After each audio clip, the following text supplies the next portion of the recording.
Hello, मैं doctor Bhupendra Gaydhane, plastic and cosmetic surgeon practicing in Nagpur. आज हम बात करेंगे गायनेकोमेस्टिया। गायनेकोमेस्टिया एक बहुत ही कॉमन कंडीशन है आज के समय में। ऑलमोस्ट 70 to 80% पुरुषों में ये चीज़ पाई जाती है। तो जानते हैं कि क्या होता है गायनेकोमेस्टिया। गायनेकोमेस्टिया को मैन बूब्स भी बोला जाता है, मेल बूब्स भी बोला जाता है।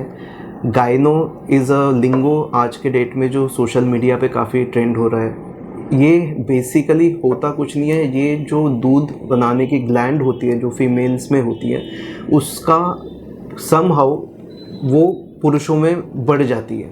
क्या उसके कारण होते हैं, इसके बारे में आज हम डिटेल में बात करेंगे। सो बेसिकली गायनेकोमेस्टिया जब भी कोई लड़का या लड़की पैदा होते हैं दोनों में ब्रेस्ट ग्लैंड होती है। वो जैसे प्यूबर्टी के टाइम पे, जैसे जवानी का टाइम होता है 13 से 15 साल का, उस टाइम पे शरीर में हार्मोन्स की इम्बैलेंस हो जाता है। Male hormone testosterone, female hormone oestrogen, इसमें जो इम्बैलेंस हो जाता है कुछ कारणों की वजह से, जो कि काफ़ी नॉर्मल है और अराउंड 80 to 90% ऑफ द लोगों में ये इम्बैलेंस पाया जाता है। इसके चलते 13 साल से 15 साल तक के ब्रेस्ट में, मेल चेस्ट में एक छोटी सी गार्ड बनना शुरू हो जाती है जो काफ़ी कॉमन है। अराउंड 80% जिनमें ये बनी है वो अपने आप वापस चली जाती है 17 से 18 साल तक के, जिसके लिए कोई दवाई लेने की ज़रूरत नहीं होती। वो अपने आप ही, जैसे हार्मोनल इम्बैलेंस ठीक हो जाता है, वो अपने आप ठीक हो जाती है। बट कुछ लोगों में जो ग्लैंड परसिस्ट कर गई या फिर 18 साल के बाद वो वापस बढ़ना शुरू हुआ है, उस एक बारी जब ग्लैंड बन गई 18 साल के बाद में, 19 साल के बाद में, वो वापस नहीं जाती है। उस परसिस्टेंट ग्लैंड को हम गायनेकोमेस्टिया कहते हैं। तो गायनेकोमेस्टिया क्यों होता है, इसके मोस्ट कॉमन कॉज है इडियोपैथिक, जो हार्मोनल इम्बैलेंस की वजह से होता है, जिसका एग्जैक्ट रीज़न किसी को नहीं पता है, पिन पॉइंट करना बड़ा डिफ़िकल्ट है। बाकी जो 10% ऑफ द केसेस है वो उसमें जिम के लिए, जो जिम गोअर्स हैं वो एनाबॉलिक स्टेरॉइड्स का यूज़ करते हैं अगर, तो वो एक मेन कारण पाया गया है।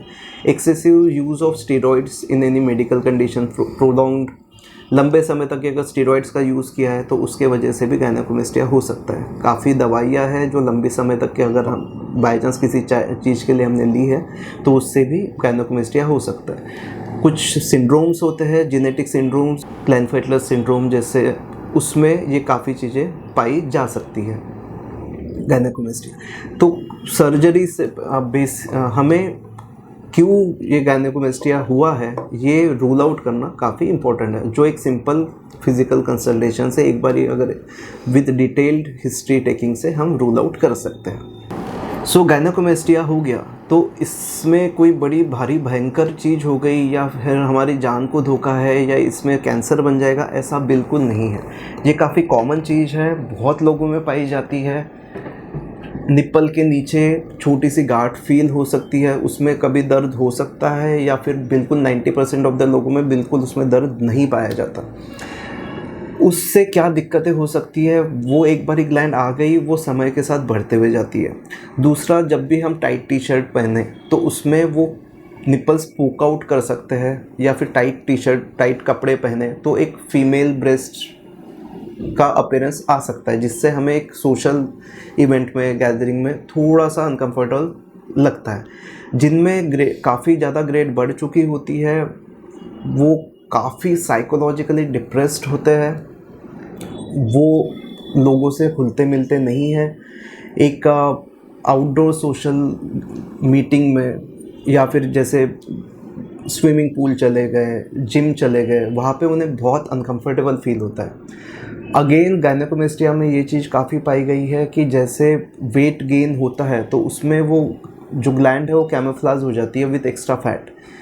एक काफ़ी कॉमन कंप्लेंट हम देखते हैं कि जैसे ही सर हमने जिम शुरू की, मुझे अच्छा नहीं लगता था, जिम जाता था और उसमें ये एक छाती में उभार सा दिखता था, मैंने काफ़ी डाइट शुरू की, एक्सरसाइज की, जिमिंग शुरू की, पर उससे ये ज़्यादा प्रोमिनेंट हो गया। अब आप समझिए वो ग्लैंड में, गायनेकोमेस्टिया में फ़ैट होता है और ग्लैंड होता है। जब हम वर्कआउट करते हैं वो फैट बर्न आउट हो रहा है, ग्लैंड कभी बर्न आउट नहीं हो सकती, ना ही कम हो सकती है। तो उस स्टेज में वो ग्लैंड ज़्यादा प्रोमिनेंट होती है। तो जब हम वर्कआउट कर रहे हैं, इतनी मेहनत कर रहे हैं, उसके बाद जब शेप चेंज हो जाती है तो ये काफ़ी डिस्ट्रेसिंग होता है पेशेंट्स के लिए। एक ये मेजर कंप्लेंट है। एंड अगेन जिम गोअर्स एक पीयर प्रेशर में बोल दीजिए कि उनको they are force to take anabolic steroids.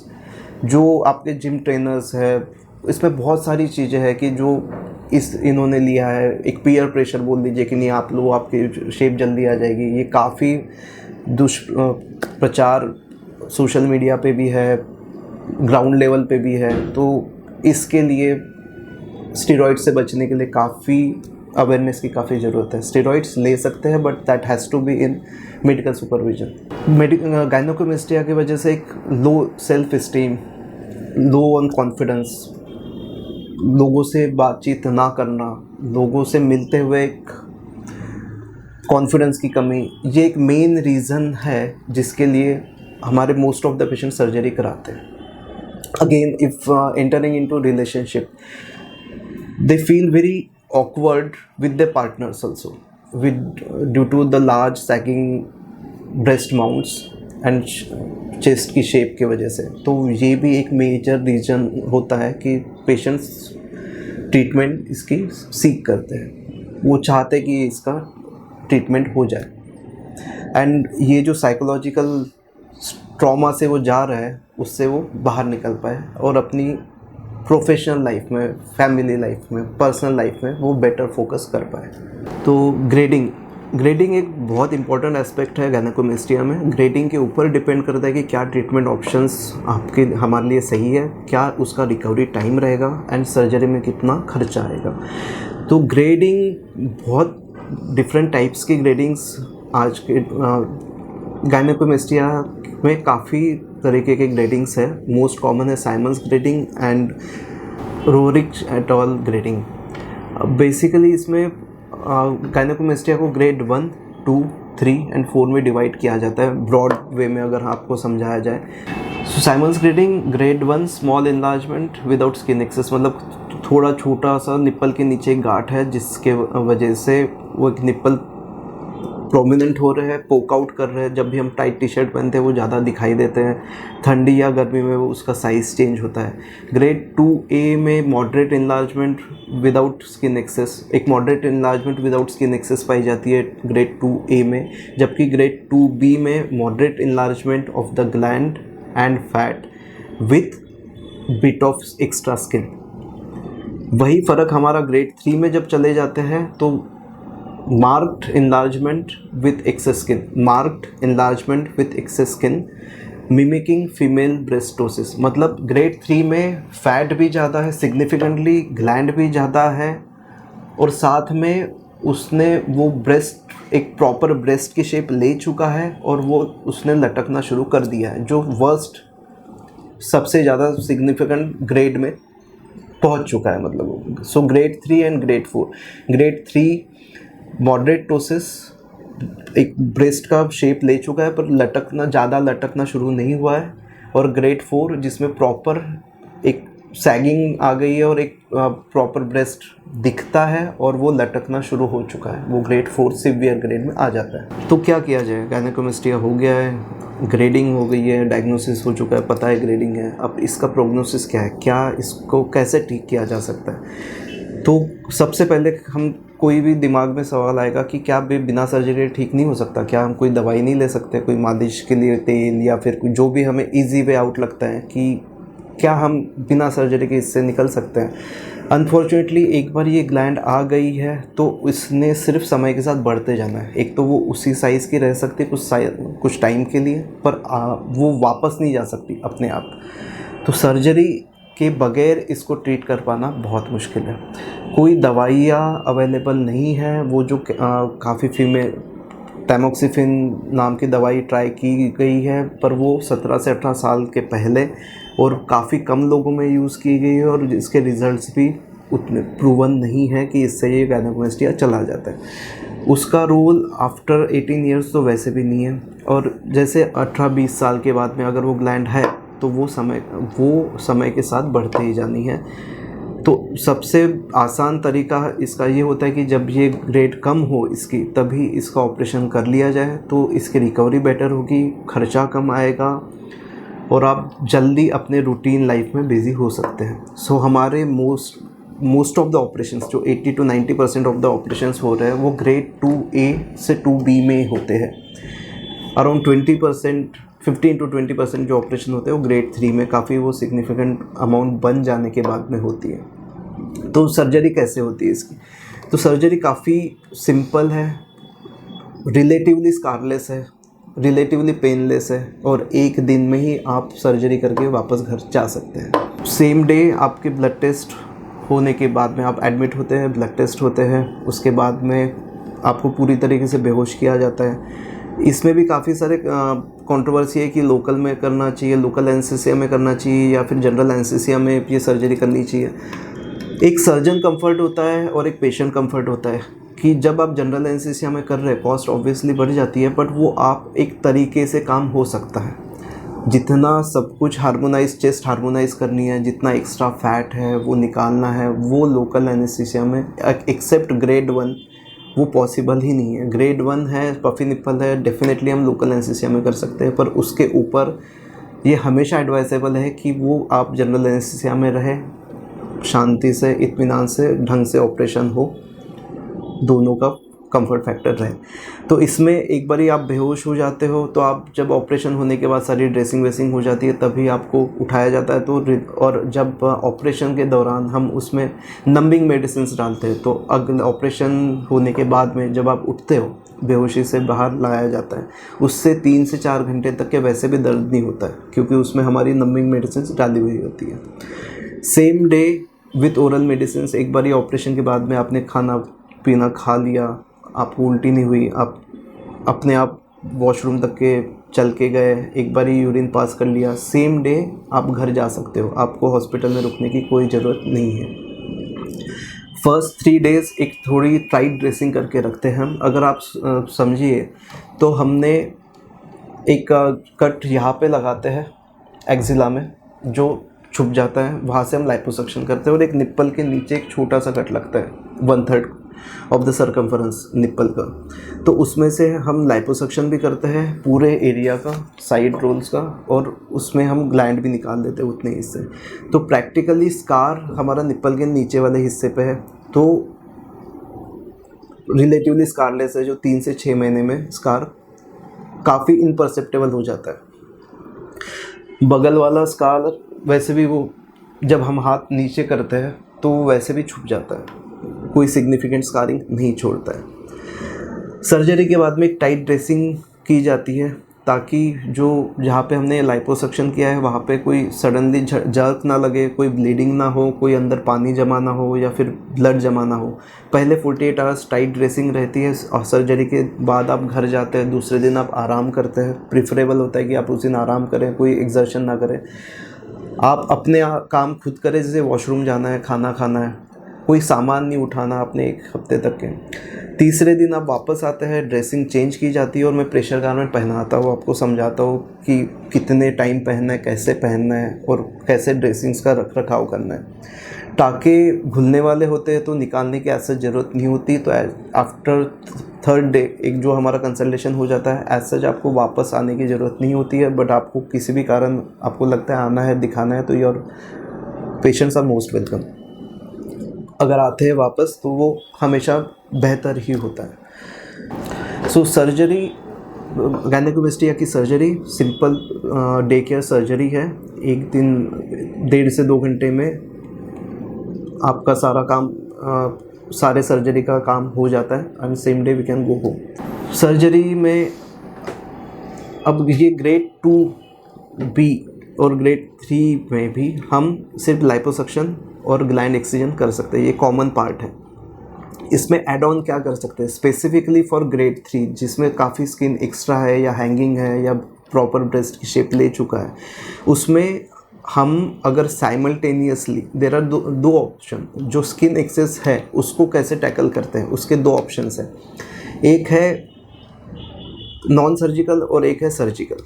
अगर यंग एज है किसी पेशेंट की, जो जैसे काफ़ी यंग एज में पाया जाता है 23, 24 अप टू 25 ईयर्स, कोई सिग्निफिकेंट वेट लॉस नहीं हुआ है, जैसे आपने 120 केजी के थे और आपका 90 केजीज़ हुआ है, या फिर आप 100 के थे, आपने वेट लूज़ करके 70 पे आ गए हैं, तो इस स्टेज में कैसा है कि जो स्किन ऑलरेडी स्ट्रेच्ड आउट थी वो ऑलरेडी वेट लॉस के बाद में सिकुड़ चुकी है, कॉन्ट्रैक्ट हो चुकी है। तो ऐसे केसेस में स्किन कॉन्ट्रैक्शन आफ्टर सर्जरी थोड़ा कम पाया जाता है।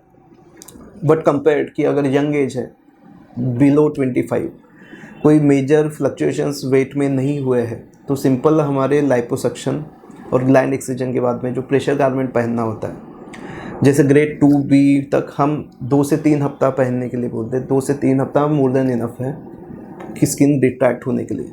बट ग्रेड 3 में जैसे ही हम जाते हैं, जो स्किन एक्स्ट्रा है वो स्किन वापस जाने के लिए 2 तरीके हैं। जैसे मैंने बताया कि एक तो आप सर्जरी से तुरंत निकाल दीजिए, तो उसमें निप्पल के चारों बाजू टाँके लग जाते हैं, रिकवरी में 1 हफ्ते का समय थोड़ा ज़्यादा लग सकता है।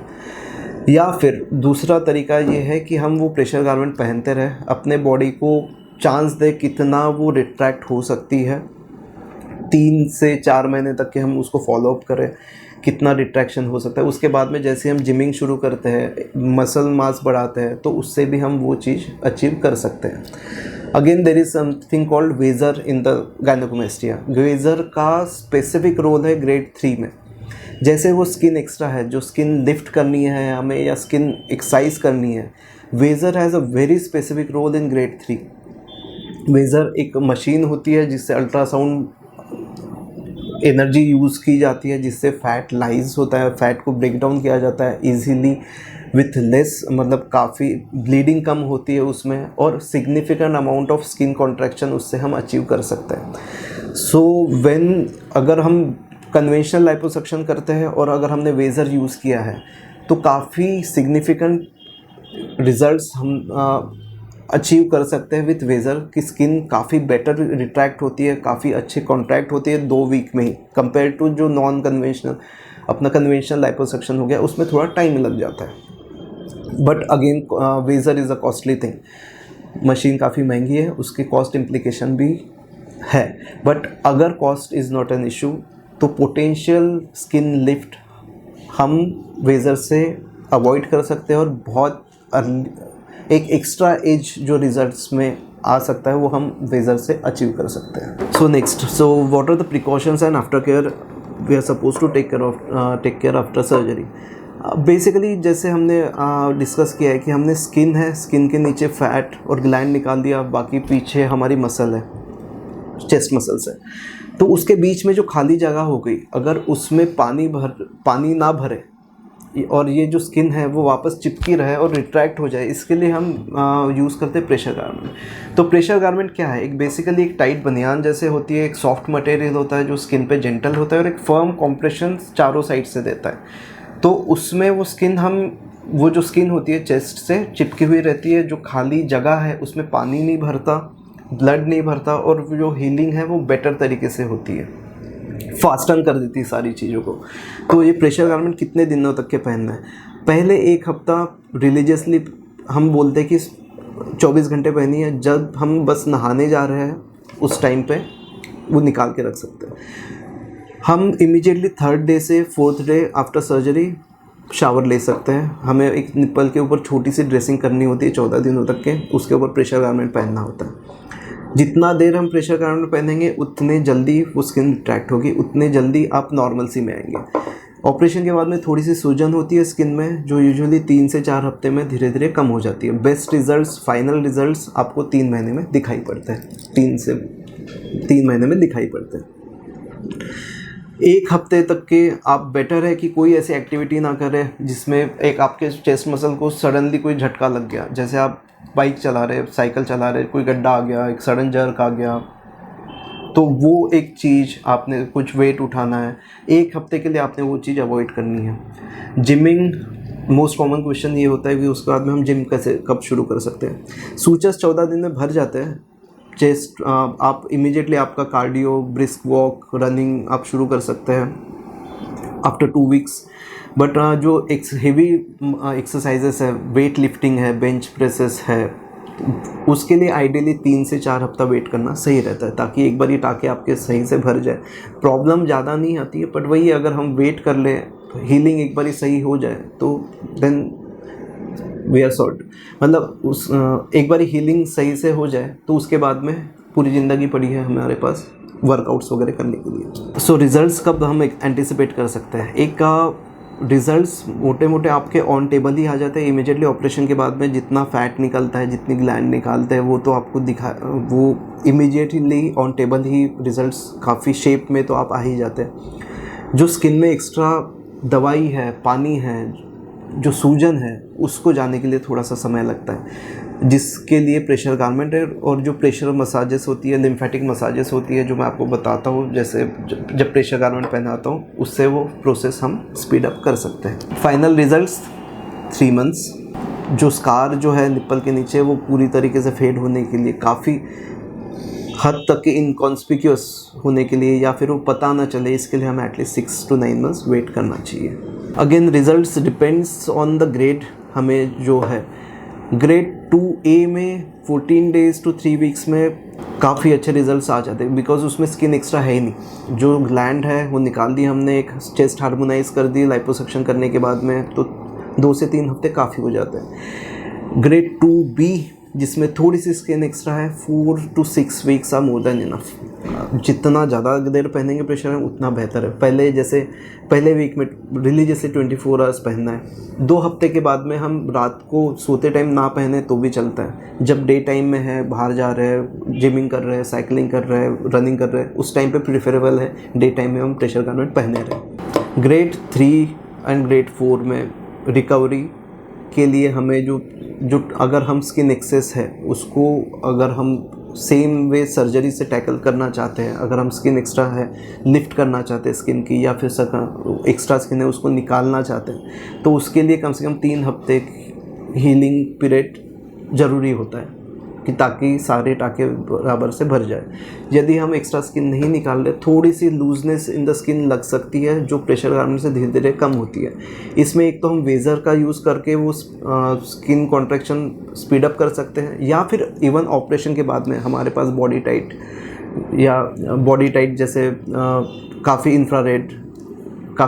Infrared and bio body tight जैसे लेज़र्स अवेलेबल हैं, जो हमने हमारे स्किन को वापस रिट्रैक्ट होने का मैक्सिमम चांस दे दिया विद प्रेशर गारमेंट। जो रेसिडुअल स्किन एक्सेस है, जो 3 महीने के बाद भी हमें लग रहा है कि नहीं वो एक्सेस स्किन है वो वापस नहीं गया है, तो उसके लिए हम लेज़र्स का इस्तेमाल कर सकते हैं। इसमें थोड़ा प्रोसेस लंबा हो जाता है। सर्जरी में सेम डे ही एक्स्ट्रा स्किन निकल जाती है, बट वही अगर हमें चेस्ट पे स्कार अवॉइड करने, ऑल अराउंड निप्पल अगर अवॉइड करने, तो हमारे पास ये ऑप्शन होता है। और काफ़ी पेशेंट्स का ये डाउट होता है कि सर हमने बाय चांस सर्जरी करा दी तो क्या ये वापस आ सकता है? तो ब्रेस्ट ग्लैंड एक ऑर्गन है, जैसे हम उसको कोई सर्जरी करके निकालते हैं तो ये काफ़ी, जैसे हमने अपेंडिक्स निकाल दिया, गॉल ब्लैडर निकाल दिया, तो वो वापस ग्रो नहीं कर सकता। वैसे ही ग्लैंड है जो वापस ग्रो नहीं कर सकती, वो पूरी तरीके से ग्लैंड निप्पल के नीचे हमें एक छोटा सा हिस्सा ग्लैंड का छोड़ना भी पड़ता है, ताकि वो एकदम दबा हुआ सा ना लगे, गड्ढे जैसा ना लगे, और उसका ब्लड सप्लाई हैम्पर ना हो और उसके हीलिंग में दिक्कत ना आए। So with simple surgery, relatively painless, relatively scarless day care surgery से आप गायनेकोमेस्टिया से निजात पा सकते हैं। डिसीजन मेकिंग सबसे ज़्यादा डिफ़िकल्ट होती है। एक बारी हमें पता चल गया, एक बारी हमारी डायग्नोसिस हो गई कि ये हमें गायनेकोमेस्टिया है, और ये तो इसके ऊपर हमें एक्ट करना है, और इससे सिंपल सर्जरी से इससे हम क्योर कर सकते हैं। तो ये जानकारी यूज़फुल लगी होगी। अगर आपको लगता है कि और कुछ चीज़ें आपने जाननी है, कुछ चीज़ों का आपको और बेटर एक्सप्लेनेशन चाहिए, तो please write to us. I will definitely try my best to convey all the possible information to you. Thank you.